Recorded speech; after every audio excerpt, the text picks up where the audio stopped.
오늘 우리에게 주시는 하나님의 말씀은 고린도후서 1장 3절부터 11절까지 말씀입니다.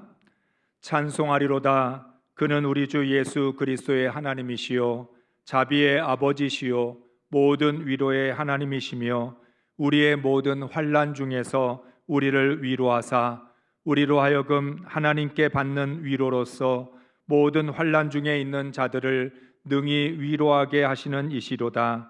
그리스도의 고난이 우리에게 넘친 것 같이 우리가 받는 위로도 그리스도로 말미암아 넘치는도다. 우리가 환난 당하는 것도 너희가 위로와 구원을 받게 하려는 것이요 우리가 위로를 받는 것도 너희가 위로를 받게 하려는 것이니 이 위로가 너희 속에 역사하여 우리가 받는 것 같은 고난을 너희도 견디게 하느니라. 너희를 위한 우리의 소망이 견고함은 너희가 고난에 참여하는 자 된 것 같이 위로에도 그러할 줄을 알미라. 형제들아, 우리가 아시아에서 당한 환난을 너희가 모르기를 원하지 아니하노니 힘에 겹도록 심한 고난을 당하여 살 소망까지 끊어지고 우리는 우리 자신이 사형 선고를 받은 줄 알았으니 이는 우리로 자기를 의지하지 말고 오직 죽은 자를 다시 살리시는 하나님만 의지하게 하심이라. 그가 이같이 큰 사망에서 우리를 건지셨고 또 건지실 것이며 이후에도 건지시기를 그에게 바라노라. 너희도 우리를 위하여 간구함으로 도우라. 이는 우리가 많은 사람의 기도로 얻은 은사로 말미암아 많은 사람이 우리를 위하여 감사하게 하려 함이라. 아멘. 할렐루야. 지난 한 주간 동안 깨어 복음에 굳게 서서 용감하게 승리하셨습니까? 서로 힘을 주고 사랑으로 짐을 나누어 지셨습니까? 다음 주일은 우리 교회의 설립 58주년 감사 주일입니다. 우리 교회가 정말 하나님이 원하시는 교회인지, 하나님 보시기에 좋은 교회인지를 마태복음 5장부터 7장까지 예수님이 선포하신 산상 복음으로 돌아보실 수 있으면 좋겠습니다. 거기에다가 고린도전서의 말씀을 통해서 고린도 교회와 비교하면서 우리 교회는 정말 하나님 보시기에 좋은 교회인가, 복음에 굳게 서 있는 교회인가를 우리가 돌아보고 또 새롭게 결단할 수 있기를 바랍니다. 그래서 하나님께서 세워주신 금오제일이라는 신앙의 공동체가 58년의 역사에 걸맞게 복음 위에 굳게 서서 하나님의 나라를 이루어 가기를 원합니다. 여러분 한 분 한 분이 부활의 신앙과 팔복의 심령으로 구원을 이루어가는 하나님 보시기에 좋은 성도들이 될 수 있기를 주의 이름으로 축복합니다. 그런 의미에서 우리 교회가 정말 하나님이 보시기에 좋은 교회인지 우리 지난 주일 오주암으로 우리가 함께 돌아보도록 하겠습니다. 함께 읽습니다. 우리가 이 세상에서 그리스도인으로 살려면 우리의 지정의가 복음에 굳게 서 있어야 합니다. 복음의 테두리 안에서 살아야 합니다. 복음으로 경계하고 말씀으로 영원히 깨어 있어야 합니다. 신앙생활은 믿음의 자세로부터 시작합니다. 세상에서 말씀으로 산다는 것은 무모한 일입니다. 그래서 용감해야 합니다. 사단과 세상은 우리를 응원하지 않습니다. 신앙의 공동체 안에서 서로를 응원하고 힘을 주어야 합니다. 사랑으로 서로의 짐을 나누어질 때 구원을 이룰 수 있습니다. 부활의 신앙은 재림의 소망을 줍니다. 다시 오실 주님에 대한 소망이 우리를 강하게 만듭니다. 낙심하지 않고 주님을 끝까지 사랑하며 주의 일에 더욱 힘쓰게 합니다. 그리스도인으로서 믿음의 자세, 실천의 자세, 소망의 자세를 가져야 최후의 승리자가 될 수 있습니다. 아멘. 사랑하는 성도 여러분, 우리가 하나님의 말씀대로 살아가려고 할 때 반드시 부딪히는 문제가 있습니다. 하나는 지난주에 말씀을 드린 신앙의 자세의 문제입니다. 우리 육신의 건강도 자세가 잘못돼서 건강이 나빠지는 경우가 많습니다. 그런데 육신만 그런 것이 아니라 우리의 영혼도 마찬가지입니다. 영혼의 자세가 잘못되면 신앙의 병이 들게 됩니다. 더 나아가 인생도 그 사람의 자세에 달려 있습니다. 어떤 사람이 성공하는 사람이냐? 자세가 바른 사람이 인생을 성공합니다. 그러니까 우리의 육신의 건강, 영적인 건강, 인생의 성공, 이 모든 것들이 그 사람의 자세에 달려 있다는 것입니다. 다른 하나는 오늘 여러분들과 함께 나누게 될 환난입니다. 이 세상을 살아가는 동안 피할 수 없는 한 가지가 있습니다. 우리는 반드시 어떤 종류의 고난이든 고난을 만나게 된다는 사실입니다. 사람들 중에는 나는 지금까지 고생 없이 살았다, 모든 일들이 다 형통하고 평안했다, 그렇게 고백하는 분들도 있습니다. 그런데 그런 분일지라도 고난은 있었던 것이죠. 그러니까 우리가 이 땅에서 그리스도인으로 살아가면서 정말 하나님의 말씀에 순종하고 구원을 이루어 가려고 할 때 자세의 문제, 환난의 문제에 부딪힐 수밖에 없다는 것입니다. 바울은 오늘 말씀에서 비슷한 두 개의 단어를 반복적으로 사용합니다. 환난과 고난입니다. 바울은 환난이라는 단어를 조금 더 폭넓은 고난의 뜻으로 이해를 하고 있고, 고난이라는 단어는 그리스도의 고난이라고 하는 의미로 이렇게 사용을 하고 있습니다. 환난이라는 헬라어는 어떤 뜻이냐면 위와 아래에서 누르는 압착을 뜻합니다. 위에서도 누르고 아래에서부터 누르고, 그러니까 위아래 가운데 끼어 있으면 얼마나 힘들겠어요. 위에서도 계속 누르죠, 밑에서도 누르죠. 위아래에서 이렇게 누르는 압착을 환난이라고 말을 합니다. 고난이라고 하는 것은 5절에서 그리스도의 고난이라는 단어로 연결을 하고 있습니다. 오늘 말씀하는 고난은 그리스도의 고난입니다. 이 그리스도의 고난이라는 말 속에는 두 가지 뜻이 있습니다. 첫째는 그리스도께서 겪으신 고난이며 그리스도를 믿는 사람들도 받게 될 고난입니다. 둘째는 메시아의 고난입니다. 메시아가 개인적으로 받은 고난이 아니라 메시아 시대가 오기 전에 받게 되는 메시아적 고난을 뜻합니다. 그러니까 환난이라고 하는 단어는 좀 폭넓은 고난의 의미로 사용을 하고 있고, 고난이라는 단어는 그리스도와 연결을 해서 그리스도의 고난을 의미하고 있습니다. 그렇기 때문에 사실은 오늘의 환난과 고난은 우리가 이 세상을 살아가면서 겪게 되는 어려움이라기보다는 하나님의 나라와 의를 위하여 말씀대로 살아가다 보면 겪게 되는 고난을 의미합니다. 그럼에도 불구하고 저는 오늘 환난과 고난이라는 단어를 너무 자세하게 구별하려고 하지는 않습니다. 왜냐하면 우리가 이 땅에서 믿음으로 살다 보면 다양한 고난을 겪게 되기 때문입니다.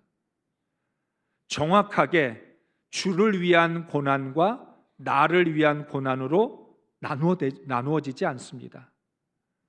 주를 위한 고난 속에 내 자신의 죄 때문에, 잘못 때문에 당하는 고난도 들어있고, 또 나를 위한 고난 속에 주를 위한 고난도 들어있기 때문에 두 가지가 섞여 있기 때문에 구태여 주님을 위한 고난과 나 자신을 위한 고난을 나눌 필요가 없다는 것이죠. 오늘은 우리가 환난과 고난이라는 단어를 주로 고난이라는 단어를 중심으로 우리가 사용을 하려고 합니다. 예수님이 말씀을 하셨던 것처럼 하나님의 의로 의롭게 된 그리스도인들은 죄악이 가득한 세상에서 살아갈 때 반드시 고난을 받게 되어 있습니다.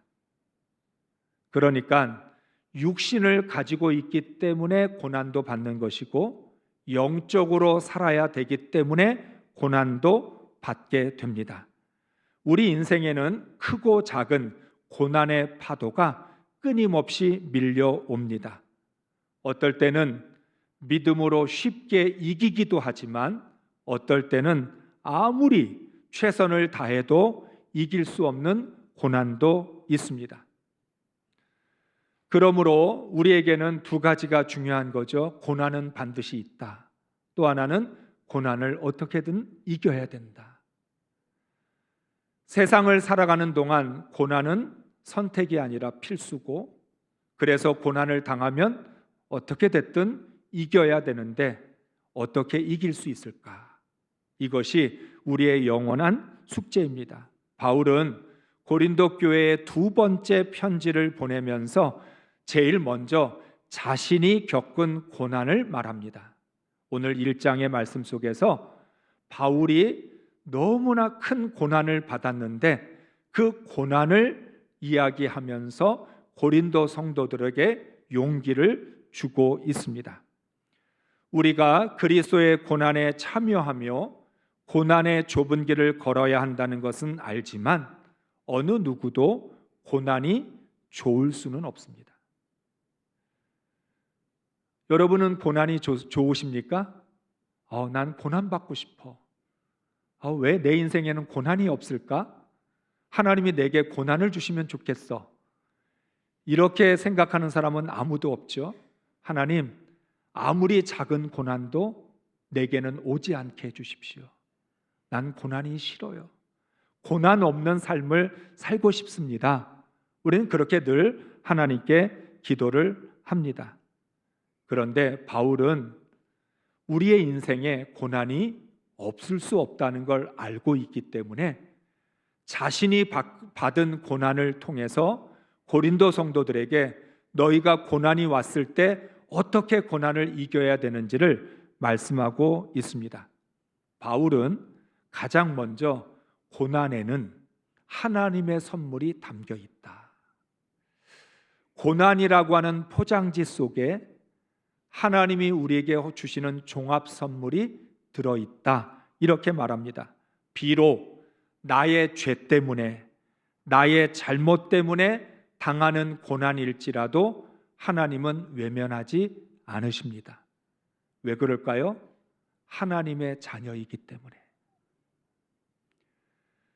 믿음 때문에 당하는 고난이 아니더라도 하나님의 나라와 의를 위해서 당하는 고난이 아니고 이건 정말 나의 잘못 때문에, 내 죄 때문에 당하는 고난이어도 하나님은 외면하지 않습니다. 그렇기 때문에 여러분, 고난당했을 때 이건 나 때문에 당한 고난인데 내가 잘못해서 내 죄 때문에 내가 고난을 받도록 만들었는데 그런 마음이 있더라도 여러분 외로워하지 마시기 바랍니다. 하나님은 절대로 우리를 외면하지 않으십니다. 하나님은 반드시 고난을 극복할 수 있도록 선물을 주십니다. 오늘 바울은 하나님을 이렇게 찬양하고 있습니다. 우리 주 예수 그리스도의 하나님이시요 자비의 아버지시요 모든 위로의 하나님이시다. 자비의 하나님이라는 말은 우리가 많이 들어봤는데 위로의 하나님이라고 하는 말은 자주 들을 수 없습니다. 그러니까 성경에서 하나님을 부를 때 위로의 하나님이라고 부르는 경우는 드뭅니다. 바로 바울은 오늘 여기서 하나님을 위로의 하나님이라고 부르고 있습니다. 왜냐하면 고난 중에 위로의 하나님을 만났기 때문입니다. 오늘 말씀에서 바울은 아시아에서 고난을 당했는데 자신이 당한 고난을 살 소망까지 끊어지고 사형 선고를 받은 고난이라고 고백을 합니다. 아시아에서 얼마나 큰 고난을 받았냐면 살 소망이 끊어졌다. 나는 사형 선고를 받은 사형수처럼 이제 사형을 받을 때만 기다리고 있는 상황이다, 이렇게 말을 합니다. 빌립보서에서 이 고난에 대해서 말을 하는데 우리 빌립보서 1장 20절 21절을 같이 읽습니다. 나의 간절한 기대와 소망을 따라 아무 일에든지 부끄러워하지 아니하고 지금도 전과 같이 온전히 담대하여 살든지 죽든지 내 몸에서 그리스도가 존귀하게 하려 하나니 이는 내게 사는 것이 그리스도니 죽는 것도 유익함이라. 아멘. 시간이 없어서 이 빌립보서 1장의 말씀을 다 소개는 못 해드렸는데 어떤 내용이냐면 바울이 아시아에서 당한 고난 때문에 이런 생각을 했습니다. 내가 죽는 게 차라리 유익하겠다. 내가 죽는 것이 하나님께 영광이 되고 내가 죽는 것이 성도들에게도 유익한 것은 아닐까? 내가 이 고난을 견디는 것이 정말 유익한 것일까? 아니면 죽는 것이 유익할까? 그래서 바울은 말합니다. 하나님, 차라리 내가 죽는 것이 복음을 위해서 유익하지 않을까요? 그러나 바울은 이런 감정조차 하나님께 맡깁니다. 쉽게 말하면 죽고 싶은 마음을 하나님께 맡깁니다. 하나님, 나 죽고 싶은데 이 죽고 싶은 마음도 하나님께 드립니다. 정말 무엇이 하나님이 보시기에 가장 좋은 것인지 하나님이 판단해 주세요. 내 감정을 따라가지 않고 내 생각을 따라가지 않고 하나님의 그 판단에 맡기기를 원합니다. 그래서 말을 합니다. 하나님께서 아직 내게 사명이 남아있고 성도들을 위해서 내가 감당해야 될 일이 있다면 사는 것이 유익할 것입니다. 그러나 내가 살든지 죽든지 오직 예수 그리스도가 존귀하게 되게 하여 주옵소서. 바울은 자신의 삶과 죽음을 중요하게 생각하지 않았습니다. 하나님, 내가 사는 것보다 내가 죽는 것보다 더 중요한 것은 예수 그리스도가 나의 삶을 통해 존귀하게 되는 것입니다. 주님이 존귀하게 될 수만 있다면 죽는 것이 유익할 것이고 주님이 존귀하게만 될 수 있다면 사는 것도 유익할 것입니다 라고 고백을 하고 있습니다. 바울은 살 소망까지 끊어진 고난 속에서 위로의 하나님을 만났습니다. 바울은 위로의 하나님께서 자신에게 주신 선물을 받았기 때문에 이번에는 그 선물을 고린도 성도들에게 소개하고 있습니다.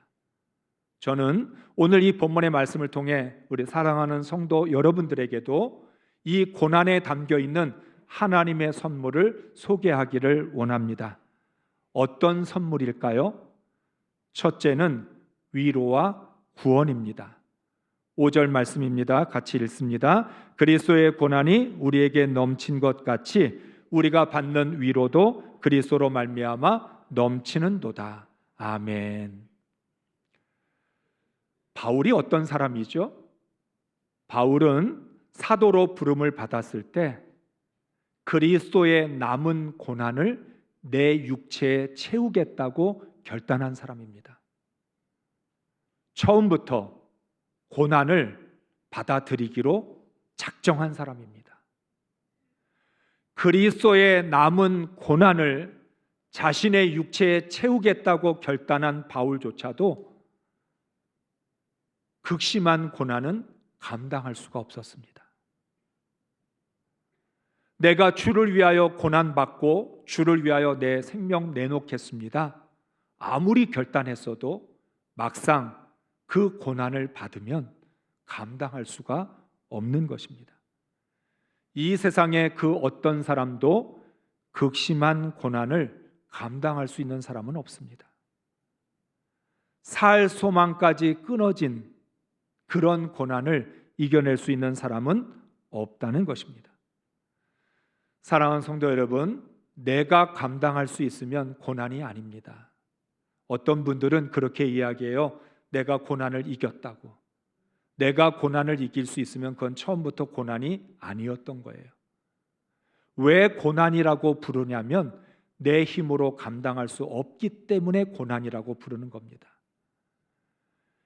내 힘으로는 해결할 방법이 없고 내 능력 가지고는 이길 수 없기 때문에 우리는 그것을 고난이라고 말하는 것이죠. 바로 오늘 사형 선고를 받은 것 같은 고난, 그 고난을 바울이 받은 것입니다. 그런데 바울은 중요한 것을 깨달았습니다. 그리스도의 고난이 우리에게 넘친 것처럼 그리스도로 말미암아 위로도 넘친다. 그리스도의 고난, 주님이 당하신 십자가의 고난을 바울이 받았는데 고난만 받는 줄 알았더니 그리스도로 말미암아 위로도 넘친다라고 말합니다. 고난이 심할수록 하나님의 위로도 풍성해집니다. 하나님은 우리가 고난을 이겨내기를 원하시기 때문에 이길 수 있는 위로와 힘을 주십니다. 그럼에도 불구하고 우리는 고난을 당하면 고난만 보입니다. 나를 힘들게 하는 것만 바라보고 있기 때문에 나에게 하나님이 위로를 주신다는 건 눈치채지 못합니다. 그래서 고난이 지나고 나서야 하나님이 나를 위로해 주신 거구나. 하나님이 나를 붙들어 주셨고 하나님이 나를 지켜주셨구나. 내가 어떻게 이 고난을 잘 넘어간 줄 알았더니 내가 고난을 넘어간 것이 아니라 하나님이 보이지 않는 곳에서 나를 위로해 주시고 내 주변의 도움의 손길들을 통해서 나를 붙들어 주셨기 때문에 고난을 이길 수 있었다는 걸 깨닫게 되는 거죠. 우리는 절대로 우리의 힘으로 고난을 이길 수 없습니다. 하나님의 위로가 있었기 때문에 참고 견딜 수 있었습니다. 하나님은 애통하는 사람을 위로하십니다. 긍휼히 여기는 사람을 긍휼히 여겨주십니다. 고난보다 더 큰 하나님의 위로와 긍휼히 여겨주심이 있었기에 고난을 이길 수 있었던 것입니다. 우리가 어떻게 고난을 이겼느냐? 하나님의 위로 때문이고 하나님이 나를 불쌍히 여기셔서 끝까지 나를 붙들어 주셨기에 고난을 이긴 것입니다. 뿐만 아니라 그리스도의 고난은 구원을 이루어가게 합니다. 하나님도 하나님의 자녀들의 아픔을 좋아하지 않습니다. 우리만 고난을 싫어하는 게 아니라 하나님도 사랑하는 자녀들의 아픔을 보고 싶어 하지 않습니다. 그럼에도 불구하고 우리에게 고난을 허락하는 이유는 그 고난이 구원을 이루어가기 때문입니다. 쉽게 말하면 고난이 없이는 성숙해지지 않기 때문에 인간이라고 하는 존재는 고난을 겪어야만 성숙해지고 또 온전해질 수 있는 것입니다. 그래서 하나님은 우리에게 고난을 허락하시고 그 고난에 넘어질까 위로하시고 힘을 주시는 분입니다. 하나님은 고난을 통해 우리를 성숙하게 하시고 구원을 이루어갈 수 있도록 역사하십니다. 하나님의 위로와 구원이 고난에 담겨 있는 하나님의 선물입니다. 둘째는 소망입니다. 고난 중에는 소망이 보이지 않습니다. 여러분 경험해 보셨죠? 고난이 있으면 고난 속에서 소망이 없어요. 그래서 우리가 정신을 차릴 수가 없어요. 사방이 막혔는데 탈출구가 보이지가 않아요. 지금 내가 당하는 고난에 한 줄기 빛이라도 있으면 어떻게 버텨볼 텐데 한 줄기 빛도 없기 때문에 살 소망이 끊어졌다고 말하는 것입니다. 하나님은 살 소망이 끊어지는 이 고난을 통해서 하나님을 더욱 의지하게 만듭니다. 9절과 10절 말씀 읽습니다. 우리는 이미 죽음을 선고받은 몸이라고 느꼈습니다. 그렇게 된 것은 우리 자신을 의지하지 않고 죽은 사람을 살리시는 하나님을 의지하게 하기 위함이었습니다. 하나님께서는 이렇게 위험한 죽음의 고비에서 우리를 건져주셨고 지금도 건져 주십니다. 또 앞으로도 건져 주시리라는 희망을 우리는 하나님께 두었습니다. 아멘. 아멘. 바울은 죽음 앞에까지 극한 상황으로 몰렸을 때 자신을 의지하지 않고 죽은 사람을 다시 살리시는 하나님을 의지하게 되었습니다. 무슨 말입니까? 죽음이 눈앞에 보이니까 아무것도 의지할 수가 없는 거예요. 사형 선고를 받아서 죽는 날만 기다리고 있는 입장에서 아무것도 의지할 수가 없어요. 바울은 그 죽음 앞에까지 내몰려서 하나님을 의지하게 되었고, 이 상황에서는 하나님밖에 없기 때문에 하나님을 바라볼 수밖에 없었던 겁니다. 하나님의 얼굴을 피하여 도망쳤던 요나가 큰 물고기 속에 들어가서야 아무것도 의지할 것이 없으니까 하나님의 얼굴을 보게 되었습니다. 사람은 불가항력적인 상황이 되어야 하나님을 바라보게 됩니다. 내 손과 발이 꽁꽁 묶여야만, 아무것도 의지할 게 없어야만 보이지 않는 하나님을 의지하게 된다는 것입니다. 다시 말씀을 드리면, 사람은 보이는 끈이 하나만 있어도 보이는 걸 의지하지, 보이지 않는 하나님을 의지하지 않습니다. 내가 뭔가를 할 수 있다고 1%의 가능성만 있어도 사람은 사람을 의지하거나 자기를 의지하지 하나님을 의지하지 않습니다. 소망이 모두 끊어져야 하나님만 소망으로 삼게 됩니다. 그래서 여러분 반드시 기억하셔야 됩니다.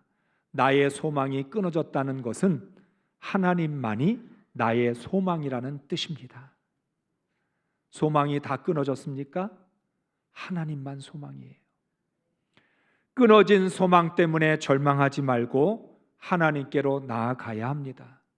하나님은 이미 우리를 건져주셨고 지금도 건져주시며 앞으로도 건져주실 것입니다.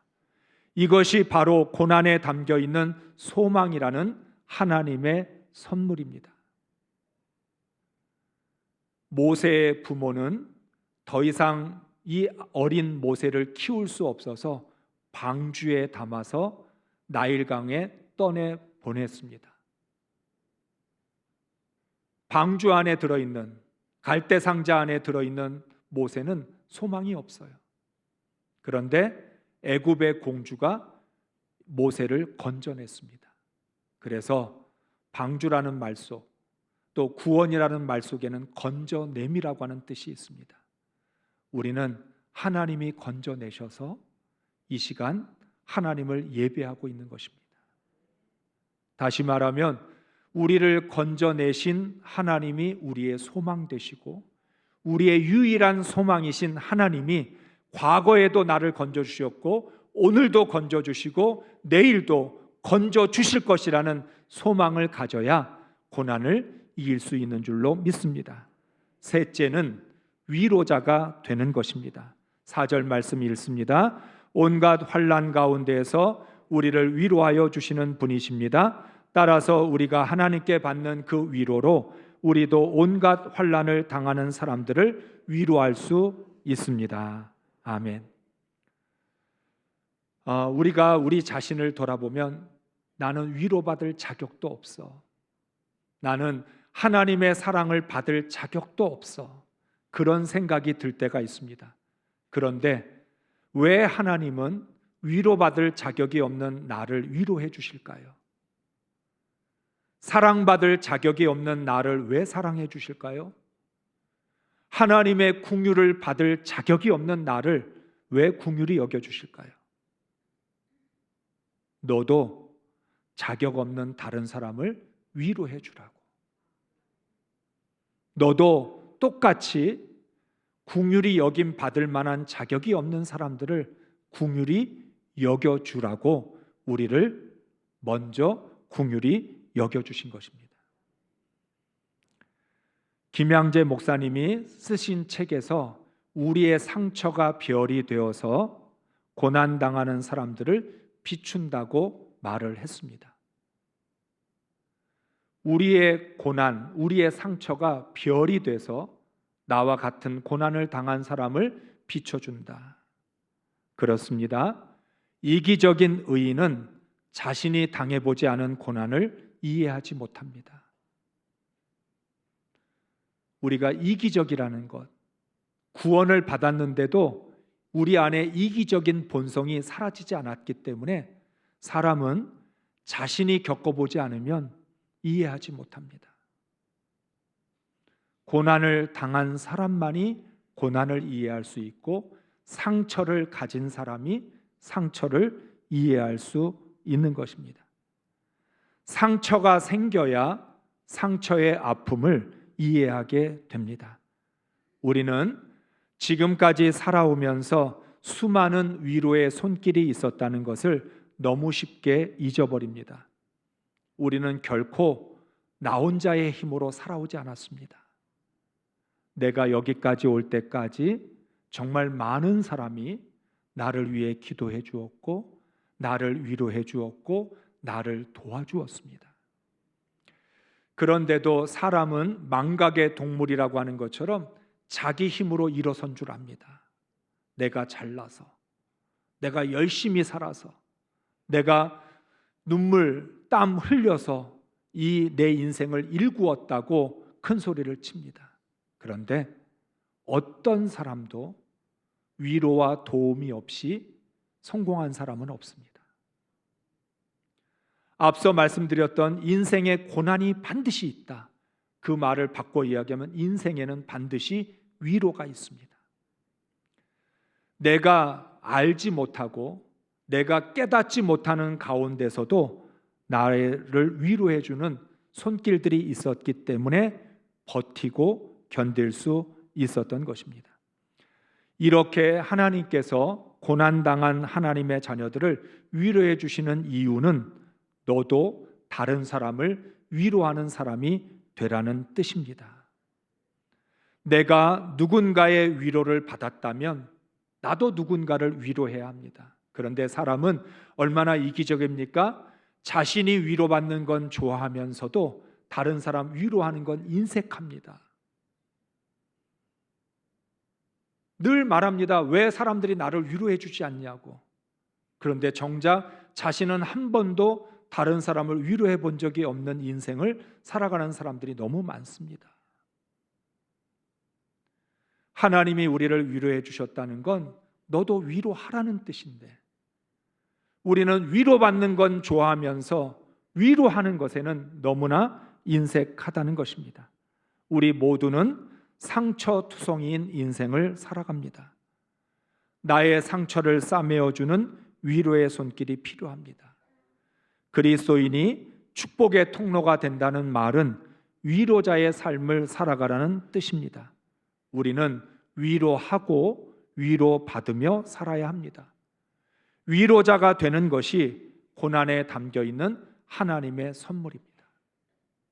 하나님이 주신 고난을 통해서 우리가 하나님의 위로를 충분히 경험하고 그걸 통해 내 안에 이기심을 버리고 위로자가 될 때 우리는 고난을 통해서 위로자가 되는 축복을 경험하게 되는 것입니다.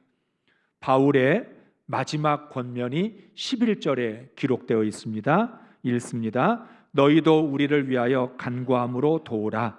이는 우리가 많은 사람의 기도로 얻은 은사로 말미암아 많은 사람이 우리를 위하여 감사하게 하려 함이라. 아멘.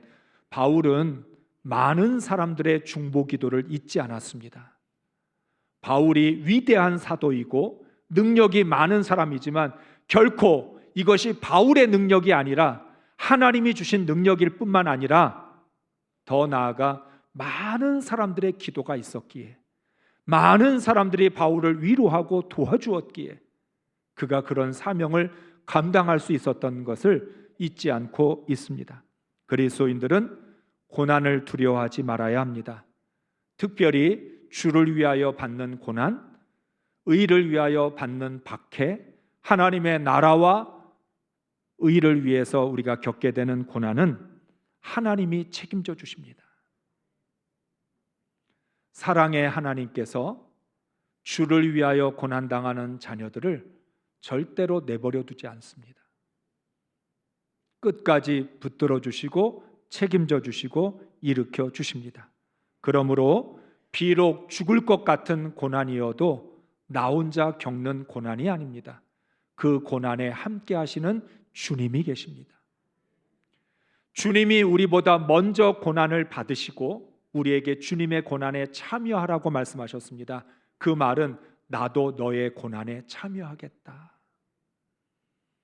너 혼자 고난받도록 내버려 두지 않고 그 고난받는 자리에 나도 함께 있을 것이다. 내가 너와 함께하고 너의 고난 가운데 내가 함께함으로 말미암아 너를 위로하고 도와줄 것이라고 말씀하고 계십니다. 사랑하는 성도 여러분, 고난과 하나님의 선물은 패키지입니다. 고난이 먼저 오고 이어서 하나님의 선물이 패키지로 함께 옵니다. 그렇기 때문에 먼저 우리가 보게 되는 고난 때문에 겁먹지 말고 그 고난에 이어서 오는 하나님의 선물을 가지고 고난을 이겨낼 수 있기를 바랍니다. 고난에 담겨 있는 하나님의 선물로 더욱 성숙한 그리스도인이 되어서 위로자의 삶을 살아갈 수 있기를 주의 이름으로 축복합니다.